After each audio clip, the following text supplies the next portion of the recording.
Bom dia, tudo bem? Espero que vocês estejam bem. Hoje é 5 de outubro e vamos prosseguir na nossa análise. Neste momento estamos falando do cabimento dos recursos contra decisões proferidas em primeiro grau de jurisdição, né? Ou seja, estamos falando aqui, sobretudo, de sentenças e decisões interlocutórias. Apenas para rememorar, nos encontros anteriores, já falamos sobre cabimento de embargos de declaração e começamos por embargos de declaração porque esse recurso é cabível contra qualquer pronunciamento judicial, de acordo com a lei, pelo menos, né? Embora haja na jurisprudência orientações com as quais a gente não concorda, que também analisamos, para daí então prosseguir a partir da análise da atividade desenvolvida pelo juiz em primeiro grau da jurisdição, né, e dos recursos contra a decisão do juiz de primeiro grau, portanto, que são cabíveis. E daí ontem, no encontro de ontem, nós começamos, né, a falar do recurso de apelação e do recurso de agravo de instrumento. Já fizemos uma análise da matéria e hoje nós vamos prosseguir. Por quê? Porque, a meu ver, pelo menos, pessoal, a decisão proferida pelo Supremo Tribunal Federal, né, em que se definiu a tese chamada de a tese da taxatividade mitigada das hipóteses de cabimento do agravo do instrumento, foi um divisor de águas, né, na verdade, porque embora não tenha havido ali uma reforma legislativa, é inegável, pelo menos sob o meu ponto de vista, que o Superior Tribunal de Justiça inovou ao proferir aquela decisão. Então, goste-se ou não dessa decisão, concorde-se ou não com a solução a que ali se chegou, né? O fato é inegável que o Superior Tribunal de Justiça criou uma situação nova, né? Alguém poderia dizer que isso é um ativismo judicial, eu não vou necessariamente discordar, porque realmente parece que ali houve realmente algo a mais do que uma mera interpretação de um dispositivo legal, que no caso é o artigo 1015 do CPC, né? E nós vamos destacar aqui os aspectos principais desse julgado e, com base nessa orientação ali firmada, a gente vai analisar os incisos e o parágrafo único do artigo 1015 do Código de Processo Civil, tá? Então, para rememorar bem rapidamente o que nós falamos ontem, o que nós conversamos ontem, aliás, o vídeo da íntegra já está disponível ali no YouTube, se vocês quiserem, né, olhar tudo que a gente falou ontem, mas para recordar um breve passeio, vamos dizer assim, nas hipóteses de cabimento, né, nos dispositivos, melhor dizendo, que tratam do cabimento do agravo de instrumento e do recurso de apelação. Ontem nós falamos bastante de alguns aspectos relacionados ao conceito de sentença e ao conceito de decisão interlocutória. Então eu não vou ficar repetindo o que a gente falou ontem, para não ficar cansativo para vocês, né? Então, mais uma vez, eu peço, o material está todo ali disponível, eu peço que vocês olhem novamente, ouçam novamente o que a gente conversou na aula passada. Mas básica e fundamentalmente, de uma maneira bem singela, bem simples, bem direta, o que a gente pode dizer é que não há uma absoluta vinculação entre conteúdo e forma do pronunciamento judicial. Porque antigamente havia, né, uma perspectiva, muitos inclusive pensavam dessa maneira, que se o juiz julga o pedido, inevitavelmente eu estarei ali diante de uma sentença, né? O Código de Processo Civil de 2015 rompe com esse modo de pensar, na medida em que o Código de 2015 admite que o juiz profira decisões interlocutórias de mérito. Então, aí, veja, isso aí já muda, né, o modo como a gente tem que encarar a matéria, tá certo? O Código de Processo Civil de 2015 opta com muita clareza, né, pela possibilidade, né, de o mérito, ou seja, o pedido, ser julgado tanto numa sentença final, quanto também em uma decisão interlocutória. E o melhor exemplo disso, que inclusive foi o exemplo de que nos valemos do encontro passado, encontra-se ali no artigo 356 do Código de Processo Civil, do julgamento antecipado parcial do mérito, né? No caso em que dois pedidos cumulados, por exemplo, em que dois pedidos cumulados são veiculados no mesmo processo, uma acumulação de ações, na verdade, inclusive a gente mencionou isso ontem, e se entende que já é possível o julgamento de um desses pedidos com o prosseguimento do processo em relação ao pedido subsequente, né? Então, aí, nesse caso, nós estaremos diante de uma decisão interlocutória de mérito que é impugnável por recurso de agravo de instrumento. Isso, inclusive, está aqui no inciso 2º do caput do artigo 1015 do Código de Processo Civil. Então, é possível a prolação de decisão interlocutória sobre o mérito, ou, dizendo-se a mesma coisa de outro modo, né? O mérito pode ser julgado não apenas por sentença, como também por decisão interlocutória, né? Veja, não obstante isso tenha sido feito desse modo, pessoal, como nós veremos mais para frente, o procedimento da apelação e do agravo de instrumento, né, os procedimentos desses recursos são muito diferentes, né? Então isso acaba gerando alguns problemas, né, necessidade de alguns ajustes, de algumas adaptações. Eu entendo que a redação final do CPC não foi muito feliz e isso acaba criando algumas dificuldades adicionais, né? De todo modo, o fato é, para que nos interessa nesse momento que estamos falando do cabimento do recurso, né? É possível haver agravo de instrumento em que se discuta sobre o mérito da causa, né? Porque isso pode ser versado em uma decisão interlocutória.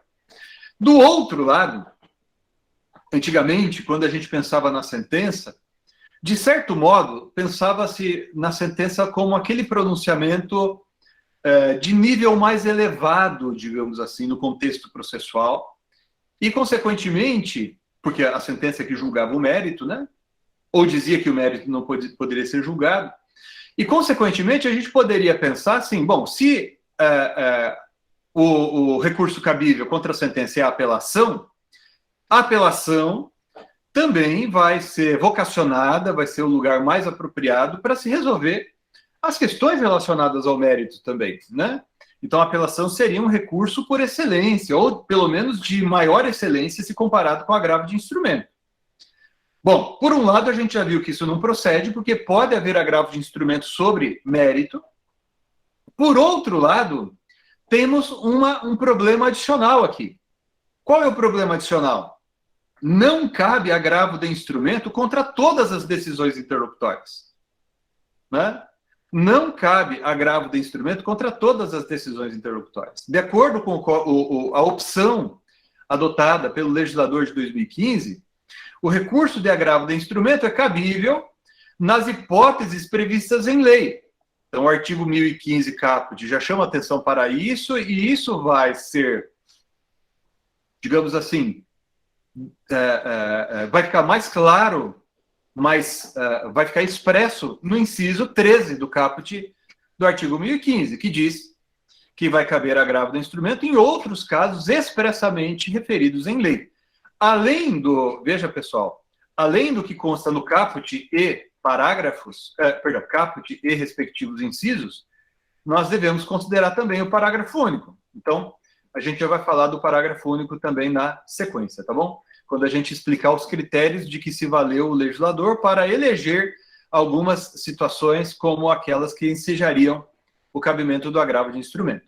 Mas por que eu estou falando isso? Porque se há situações textualmente referidas no artigo 1015, né, do Código de Processo Civil, e eventualmente outras disposições legais, né, porque o próprio artigo ressalva que pode haver situações na lei além dessas que estão aqui descritas no artigo 1015, mas apenas as previstas na lei, né, é inegável que vão escapar do rol do artigo 1015 um sem número de situações, né? Então, haverá uma série de decisões interlocutórias que o juiz vai proferir ao longo do processo que não poderão ser impugnadas por agravo de instrumento, porque não se encaixa no rol do artigo 1015. E, como vocês sabem, porque a gente já falou ontem, vamos falar de novo hoje, apesar de o STJ ter admitido ou ter concebido a tese da taxatividade mitigada para permitir que se interponha agravo de instrumento em outras situações, o fato é que para eu me valer da tese da taxatividade mitigada pela urgência ou pela inutilidade de se aguardar a apelação, eu vou ter que argumentar ao relator ou ao tribunal, dizendo que o meu agravo de instrumento versa sobre uma decisão interlocutória que não pode aguardar a prolação da sentença e, consequentemente, a apelação para ser resolvida. Mas percebam, eu vou ter que argumentar nesse sentido, vou ter que demonstrar essa inutilidade de aguardar a apelação.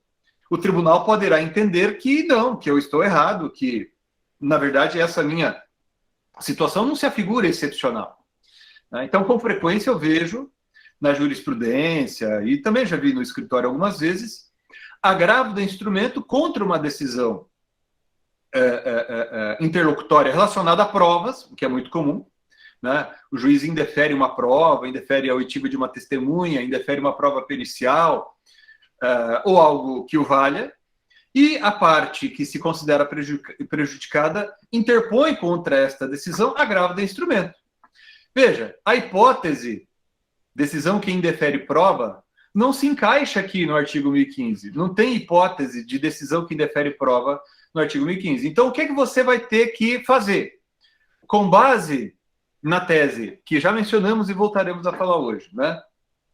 Que foi encanupada pelo STJ ali em 2018, você vai ter que argumentar para demonstrar que, naquele caso, aquela prova tem que ser produzida agora e você não pode aguardar, né, a questão ser o processo ser, o pedido ser julgado na sentença para depois apelar contra a sentença para discutir isso. Mas a jurisprudência é restritiva em relação a esse ponto, né? Então, não é incomum que você argumente e o tribunal diga que não cabe agravo de instrumento naquele seu caso. E se não couber agravo de instrumento, pessoal, aí nós vamos incorrer no artigo 1009. Né? O Código, ali no artigo 1009, fala do cabimento da apelação. Então, a apelação cabe ordinariamente contra qual pronunciamento judicial? A sentença. Certo? Então, cabe apelação contra a sentença. Ok? Ok. Mas cabe apelação apenas contra a sentença? A resposta é negativa.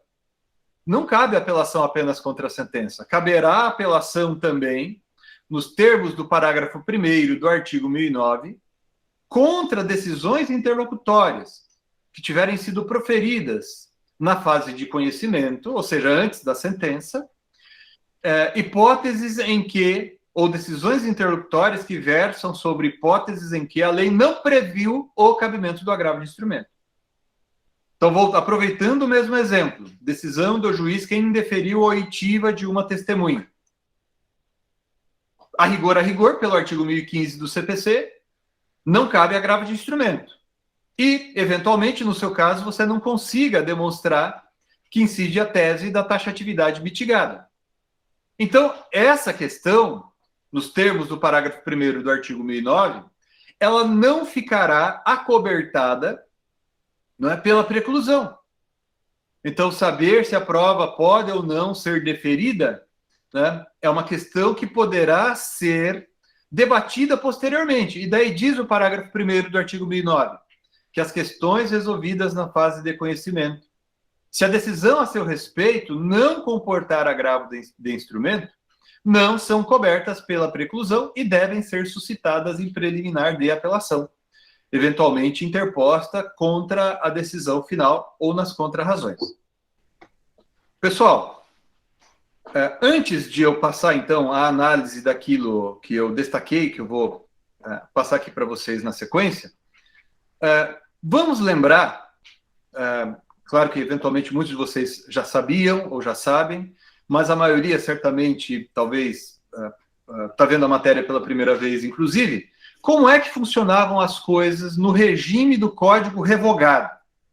Veja, no sistema previsto no Código de 1973, então vou colocar aqui na tela agora para vocês o Código de Processo Civil de 1973, ok? Isso aí não é o código em vigor, pelo amor de Deus, hein? Esse aqui é o Código Revogado, Código de 1973. não havia restrição quanto ao cabimento de agravo contra decisões interlocutórias. No regime do Código Revogado, todas as decisões interlocutórias eram agraváveis. No regime do Código de 1973, contra decisão interlocutória cabia o recurso de agravo. Mas, Manuel e pessoal, veja, no regime do Código Revogado, contra decisão interlocutória proferida em primeiro grau de jurisdição, cabia agravo. Mas, dizia a lei, como regra, na forma retida. Como regra, na forma retida. Então, era o chamado agravo retido. Como é que funcionava o agravo retido? Você interpunha esse recurso de agravo por petição nos próprios autos, em primeiro grau de jurisdição, e o agravo, como o próprio nome diz, ficava retido nos autos. E você interpunha esse agravo que ficava retido nos autos para quando, eventualmente, você apelasse, aí então, na apelação, você iria requerer o julgamento daquele agravo que ficou ou que ficara retido nos autos. Então, mesmo exemplo, Manuel, que eu usei há pouco, juiz indeferiu prova. O juiz indeferiu a oitiva da testemunha. A parte, de acordo com o artigo 522, interporia agravo retido nos autos, certo? Para evitar o quê? A preclusão. Para que essa questão permanecesse em aberto, para o caso de a parte desejar, daí então, suscitá-la nas razões de apelação nos termos do caput do artigo 523. Entenderam isso? Né? Agora, o que é que você poderia fazer? Você poderia se valer da segunda parte do caput do artigo 522. Vejam ali a ressalva, que é uma ressalva longa, a que constava ali do artigo 522 caput. Dizia, a regra será o agravo retido, mas, ou melhor, salvo quando se tratar de decisão suscetível de causar à parte lesão grave de difícil reparação, bem como nos casos de inadmissão da apelação e nos relativos aos efeitos em que a apelação é recebida, quando será admitida a sua interposição por instrumento. Então, o que acontecia naquele contexto? Para você fugir da forma retida, ou seja, para você fazer com que o seu recurso fosse admitido diretamente lá no tribunal, que fosse um recurso de agravo de instrumento, você deveria argumentar que, naquele caso, se estava diante de decisão suscetível de causar à parte lesão grave de difícil reparação. Entendeu, Manuel e pessoal? Entenderam, pessoal? Então, no regime do Código Revogado, havia agravo contra decisões de primeiro grau, que admitia duas formas, retida ou de instrumento. Ok? Era assim que funcionava na época do Código Revogado. O agravo de instrumento, quando ele batesse lá no tribunal, o tribunal poderia dizer assim, não, você não, aqui não é caso de risco de lesão grave, difícil reparação. Converta o agravo de instrumento em agravo retido. Isso era possível.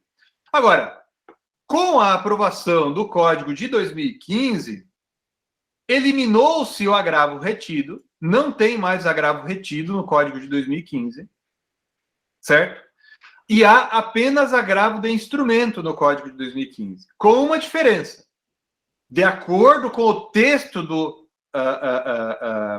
artigo 1015 do Código de 2015, caberá agravo de instrumento nos casos previstos em lei.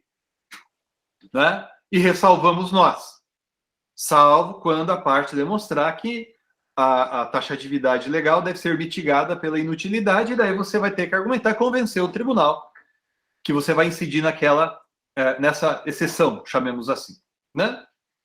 E nos demais casos em que você poderia dizer que caberia agravo retido ou na forma retida, no regime do Código hoje em vigor, vai incidir o parágrafo 1º, né? Vai incidir o parágrafo 1º, deixa eu colocar aqui na tela, do artigo 1009. De acordo com o parágrafo 1º do artigo 1009, essas questões resolvidas na fase de conhecimento, percebam, essas questões, antigamente, você poderia impugnar por agravo retido. No regime do CPC de 2015, você não precisa fazer isso para evitar a preclusão. Porque a própria lei já diz que essa questão vai ficar em aberto. Ela não vai se submeter à preclusão. E daí, na apelação, você vai discutir, se você assim o desejar, né? Na apelação, você vai impugnar, né? Se você assim o desejar, em preliminar. Daí, pode acontecer que no começo da apelação, você impugne aquela decisão interlocutória, certo? Que indeferiu a prova, por exemplo.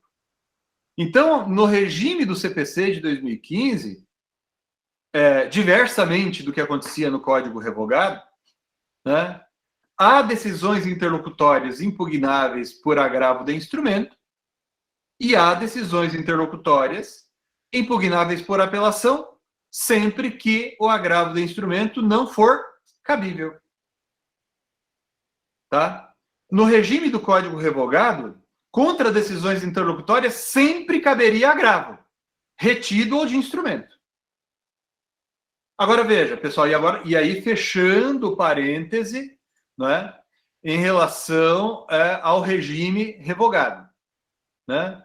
O legislador de 2015, ele quis romper com isso. A ideia inicial, né, era facilitar, era, na verdade, reduzir o cabimento do agravo de instrumento, ou melhor, reduzir a recorribilidade imediata das decisões interlocutórias. Né? O sonho, eu lembro, eu estava na comissão que fez o anteprojeto em 2009 e 2010, e a gente se espelhava muito em experiências como a da Justiça do Trabalho, que tem maior restrição quanto à recorribilidade das interlocutórias proferidas antes da sentença. Semelhança dos juizados também. Então, a opção daqueles que fizeram o anteprojeto, de fato, era a de restringir o cabimento do agravo de instrumento. Agora, isso foi o anteprojeto. Por quê? Porque o anteprojeto foi entregue ali no Senado, né, Federal, e começou a tramitar. E vejam, pessoal, durante a tramitação do projeto, já era projeto de Código de Processo Civil, o texto foi sendo significativamente ampliado. Eu vou achar aqui para vocês, se eu consigo abrir bem rapidamente, para vocês verem mais ou menos como era o regime, né?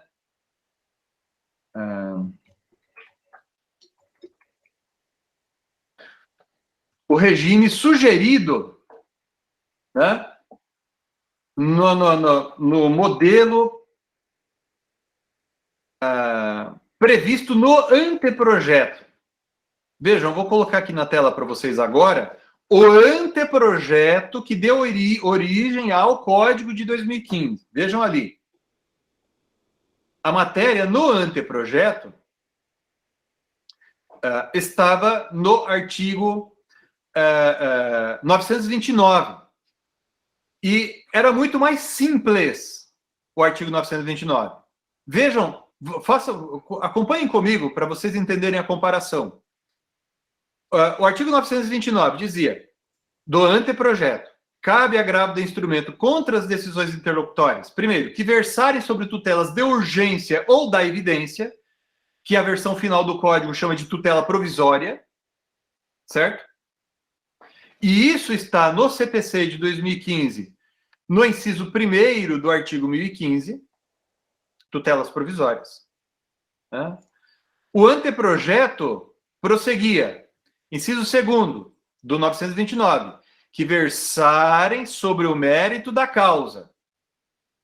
Isso no CPC está no inciso 2º do artigo 1015, né? O mérito do processo, é a mesma coisa.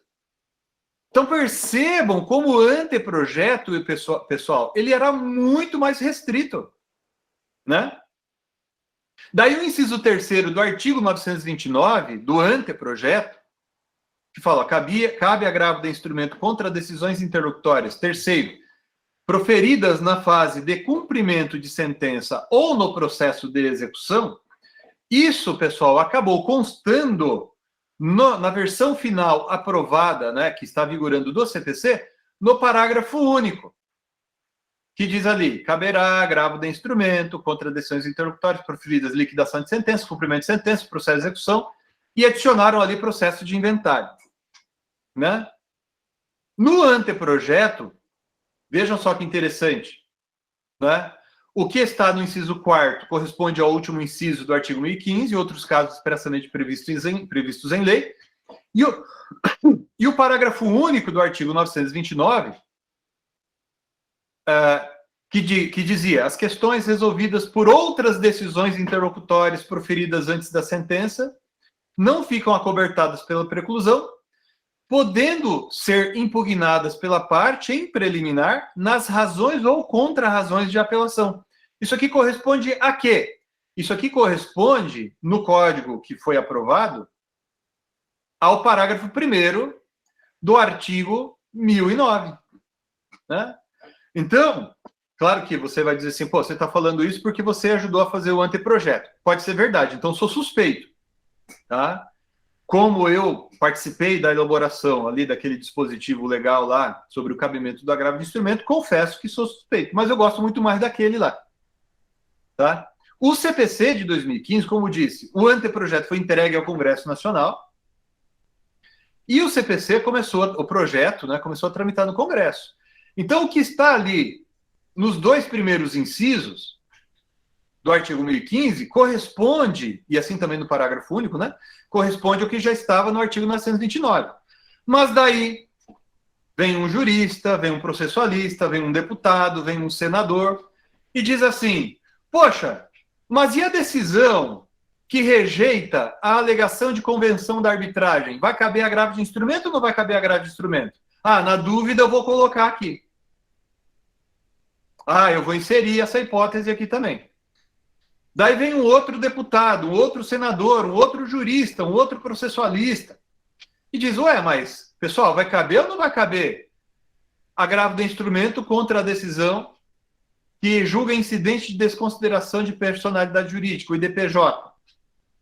Daí o senador, deputado que está trabalhando lá no Congresso, ele diz assim, bom, na dúvida, vamos colocar, né, essa hipótese também.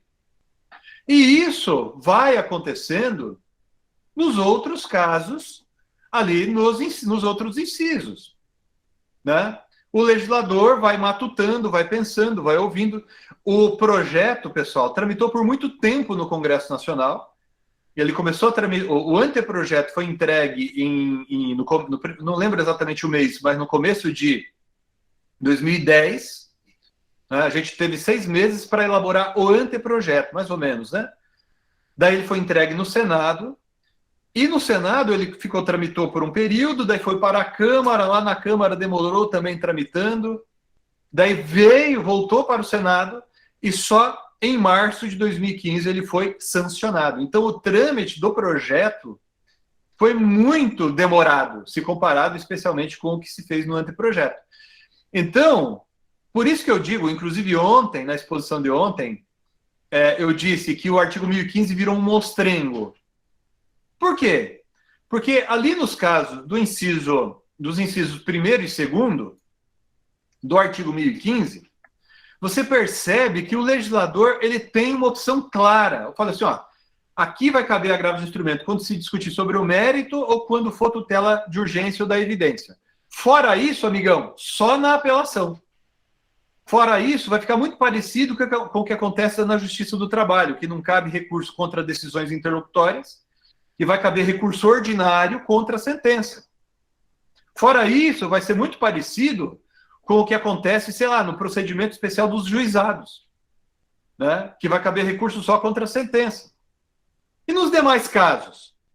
Nos demais casos, a comissão que fez o anteprojeto assumidamente dizia: não caberá agravo de instrumento e vai ficar para apelação. Né? E se eventualmente você estiver diante de uma ilegalidade manifesta, né, ou coisa parecida, aí você vai poder se valer da hipótese excepcionalíssima do mandado de segurança contra ato judicial. Então era uma opção, sobretudo da professora Tereza Rudalvin, né? A professora Tereza foi minha orientadora no mestrado, no doutorado, e depois a gente até acabou escrevendo alguns trabalhos juntos, né? Alguns livros e artigos também em conjunto.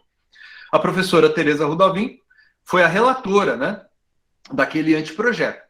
E ela, uma das maiores autoridades na matéria, tem uma obra sobre agravo, né? Ela sugeriu isso e todo mundo que trabalhava na comissão, pelo menos eu mesmo concordei com essa ideia, mas era uma opção. O que aconteceu, pessoal? Apesar de o anteprojeto ter uma opção clara, você pode até não gostar dela, mas o fato é, ele tinha uma opção clara na cabeça, vamos dizer assim. Depois que o projeto foi tramitando no Congresso, o artigo 1015 ele ficou desfigurado, chamemos assim. Porque daí fica sem saber. Então, por exemplo, muita gente criticava o artigo 1015 e usava o inciso 3º, dizendo assim: por que que no caso de rejeição da alegação de convenção da arbitragem cabe agravo do instrumento, mas no caso de decisão que indefere, no caso de decisão sobre competência não cabe agravo do instrumento? Então, por que que no caso, sei lá, de rejeição do pedido de gratuidade da justiça cabe agravo do instrumento, mas não cabe agravo de instrumento contra a decisão que indefere segredo de justiça? Entendem? Porque se o critério é casuístico e a partir do inciso 3º o legislador começou a se valer da casuística, ora, pessoal, o legislador ele não consegue ter conhecimento prévio de tudo que pode acontecer na vida. Né? A riqueza das situações, das hipóteses que podem acontecer num processo, né, é impossível o legislador conseguir contemplar tudo.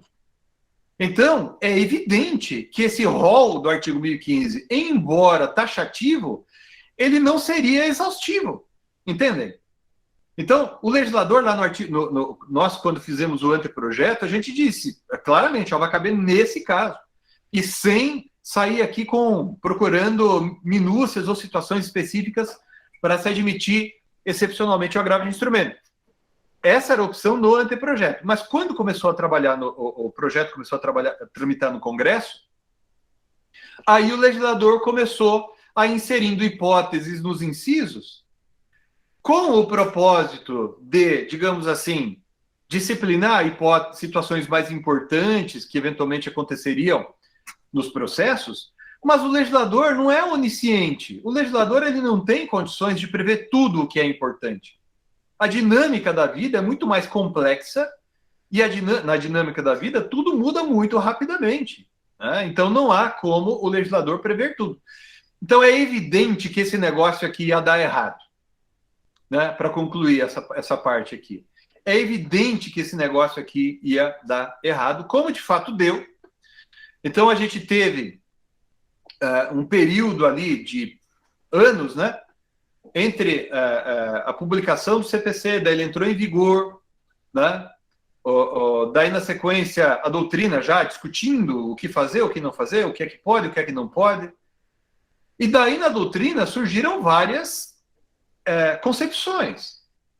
Né? Na doutrina havia aqueles que, como eu, defendiam a taxatividade mesmo das hipóteses de cabimento, e o que não se encaixasse no rol do artigo 1015 ou não se encaixasse em hipóteses previstas em lei, né, poderia ser impugnado em mandado de segurança.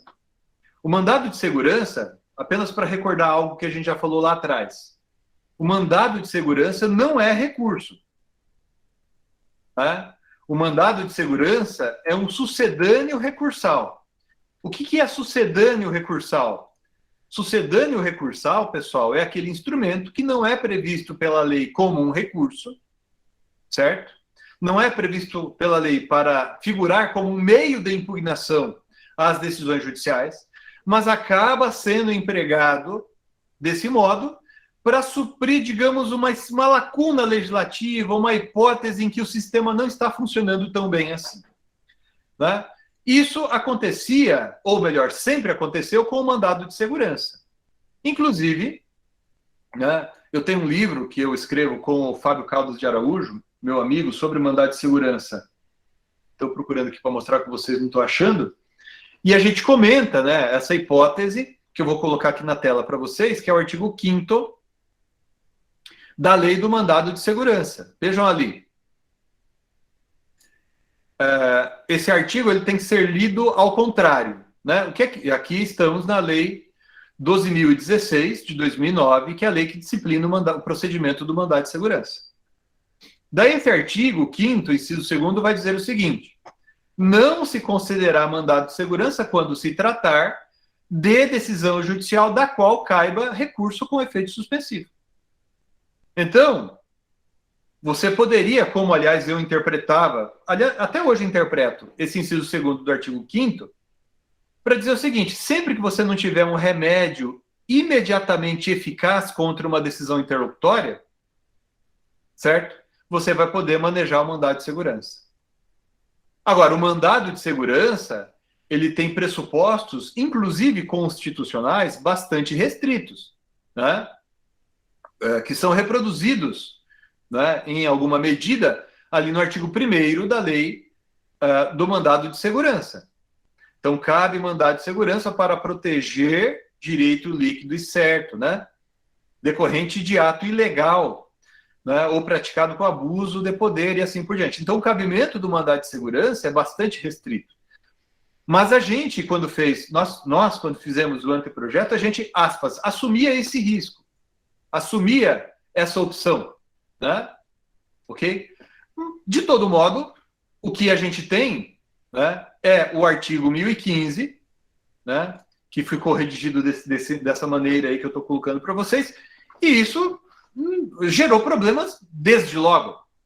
Porque, para muita gente, não fazia sentido o legislador prever algumas hipóteses como impugnáveis por agravo do instrumento e desprezar outras. Então, eu disse a vocês que eu perfilhava aquela orientação restritiva quanto ao artigo 1015. Tinha outros que não, tinha outros que diziam que esse rol do artigo 1015 deve ser considerado exemplificativo, né? E assim sucessivamente. Então, a doutrina era muito controversa, né, sobre como interpretar o artigo 1015 do Código de Processo Civil. E a jurisprudência, quanto a esse ponto, seguia a doutrina, né? Então, também na jurisprudência, você tinha decisões para todos os gostos, né? A questão começou a chegar no Superior Tribunal de Justiça, né? A questão começou a ser analisada pelo Superior Tribunal de Justiça em várias decisões, né? Que foi daí, então, deliberando sobre circunstâncias que autorizariam ou não autorizariam a interposição do agravo de instrumento. Então, eu coloquei aqui na tela para vocês o meu curso, né? Aqui é o curso de Direito Processual Civil Moderno, em que eu falo sobre a taxatividade do cabimento do agravo de instrumento, que é isso que eu acabei de colocar aqui para vocês. Então, eu peço a vocês, sobretudo aqueles que já estão com o livro aí, que façam a leitura desse trecho. Falo do mandado de segurança, né, que a gente acabou de mencionar aqui também.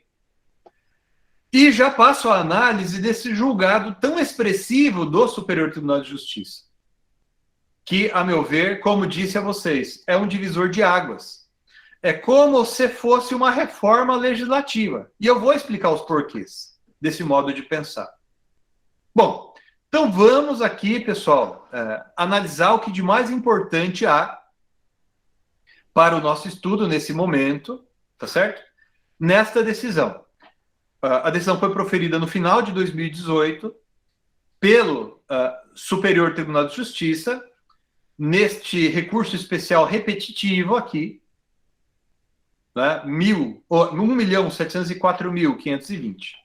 E ali se firmou a seguinte tese. Vejam, o rol do artigo 1015 do CPC é de taxatividade mitigada. O que significa, então, a expressão taxatividade mitigada? É uma taxatividade que pode ser, digamos, excepcionada. É uma taxatividade que pode ser reduzida, né? Mitigar, de acordo com o que está nos dicionários, é tornar mais brando, tornar mais suave, tornar menos intenso, né? Então, é uma taxatividade não tão taxativa assim, vamos dizer, né? Taxatividade mitigada. Daí prosseguia a ministra aqui na tese. Por isso, admite a interposição de agravo do instrumento quando verificada a urgência decorrente da inutilidade do julgamento da questão no recurso de apelação. Prestem atenção, pessoal, no que eu vou explicar agora em relação a esse trecho da tese firmada, tá? A gente vai explicar o teor disso daqui agora, desses próximos minutinhos. Antes, um minutinho, um parêntese. A gente fez menção a isso, mas ainda não aprofundamos. No julgamento de recurso especial repetitivo, o Superior Tribunal de Justiça fixa uma tese, e essa tese, embora na doutrina alguns questionem a constitucionalidade disso, mas a tese é vinculante, no sentido de que os tribunais locais têm que seguir a tese. Tá? Então, é quase como algo com força normativa. Não é igual um artigo de lei, mas eu estou explicando aqui para que vocês entendam. Né? Os tribunais locais, eles não podem deixar de observar a tese firmada pelo Superior Tribunal de Justiça. Nós vamos falar bastante disso, dos precedentes qualificados, em que situações surgem os precedentes qualificados mais para frente, tá bom? Tá? Então, a rigor, pessoal, é quase que o STJ tivesse adicionado aqui a uma hipótese, né, uma cláusula adicional de cabimento do recurso. Aliás, a ministra usa essa expressão ali no voto dela, nesse acórdão, né? Os elementos que merecem destaque. O rol é taxativo, ok. As hipóteses não merecem interpretação extensiva ou analógica, ok. Mas o mais importante que eu coloco aqui no terceiro item aqui deste parágrafo, a inutilidade de se aguardar o julgamento da questão no recurso de apelação corresponderia a uma cláusula adicional de cabimento do referido recurso. E aqui, pessoal, eu quero enfatizar um ponto que está ali na tese firmada, mas deve ser por nós esclarecido. Porque, vejam, ali na tese afirma-se que seria a urgência o critério para fazer com que coubesse o agravo do instrumento fora das hipóteses previstas na lei. Né? Mas, pessoal, a rigor não é propriamente a urgência, mas a inutilidade. Né? Isso fica claro na íntegra, a partir do momento que você lê a íntegra do acórdão, né? E eu procuro sintetizar assim: urgência deve significar aqui simplesmente que a tomada de decisão em momento posterior em julgamento de apelação revela-se inútil. Ou seja, não é a mesma urgência necessária para concessão de efeito suspensivo ao agravo do instrumento. Né? Não é a mesma urgência necessária para a concessão de efeito suspensivo ao agravo de instrumento. Deixa eu corrigir aqui na tela, que não ficou, não está bom assim. Vou melhorar isso aqui para vocês.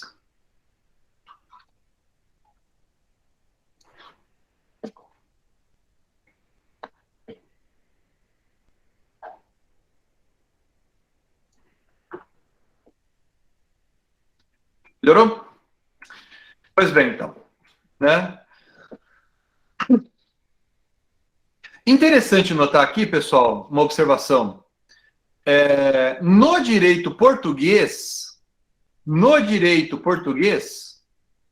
pessoal, tem uma figura, lá eles não usam a expressão agravo de instrumento, tá? Para o recurso cabível contra interlocutórios, né? Em primeiro grau. Mas tem uma hipótese em que há referência a essa absoluta inutilidade, né? Eu até faço esse comentário aqui, ó, que talvez tivesse sido mais apropriado fazer uso de fórmula similar à presente no direito português, que alude à absoluta inutilidade de se aguardar o momento de se recorrer contra a decisão final para se impugnar a decisão interlocutória.